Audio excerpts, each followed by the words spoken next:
I chose my career over my children. I accepted a nursing job 1,200 miles from my 3 kids last Friday. I'm moving alone. My husband called me selfish at Thanksgiving dinner in front of 14 people. His mother shook her head. His sister said those kids need their mother. Nobody asked me a single question. It started 2 years ago when my husband Callum quit his accounting job to start a podcast. He said he needed 6 months to build an audience. I supported him completely. Picked up extra overnight shifts at the hospital where I work as a surgical nurse, making $78,000 a year. 6 months became a year. A year became 2. His podcast has 91 subscribers. 14 of them are family members. In those 2 years, our savings dropped from $41,000 to $600. I covered everything alone. Mortgage, $2,340 a month. Groceries, utilities, school fees, car insurance, the kid's dentist. I asked him once in March to pick up part-time work. He looked at me like I'd slapped him and said I was killing his dream. I was working 5 overnights a week, coming home at 7 a.m. to make breakfast and pack 3 lunches because Callum called mornings his creative window. His creative window was sitting in our converted garage wearing $400 headphones recording episodes about fantasy football that nobody listened to. Our daughter Waverly started 1st grade in September. Parent-teacher conference night, I couldn't go because I'd already traded shifts twice. Callum said he'd handle it. 3 weeks later, I found out he never went. Her teacher emailed me saying she was worried about Waverly's reading level and wished she could have discussed it with a parent. I checked the school portal that night. 7 unread messages. A field trip permission slip expired 2 weeks prior. A picture day form never submitted. Waverly was the only kid in her class without a school photo.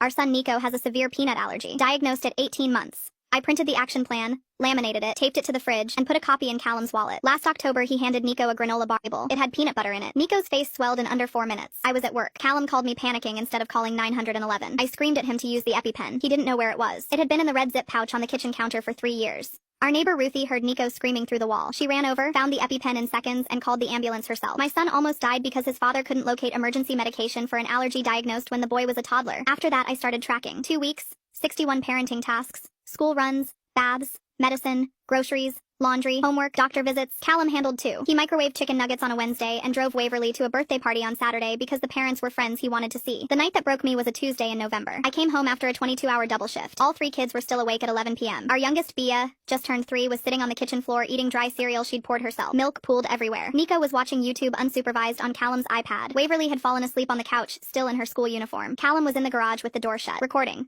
I opened it, and he pulled off his headphones and said, "Babe, I'm in the middle of an episode." I looked at him, and something behind my eyes went quiet. I didn't yell. I cleaned the milk, changed Bia, carried Waverly to bed, turned off the iPad, put Nico down. 45 minutes. Callum never came out of the garage. Next morning, I saw a posting. Surgical nurse coordinator, $112,000 a year. Hospital in Denver. I applied that afternoon and got the offer within 2 weeks. I told everyone at Thanksgiving because I needed them to hear it in the same room. When Callum said I was selfish and his sister said those kids need their mother, I looked at her and said, those kids have a father who doesn't know where the EpiPen is. Nobody said a word. I'm not choosing my career over my children. I'm choosing the only option that keeps them fed, insured, and alive. Because the man in the garage spent 2 years playing pretend while I held 3 kids together on 4 hours of sleep. He can keep the microphone, the headphones, and the 91 subscribers.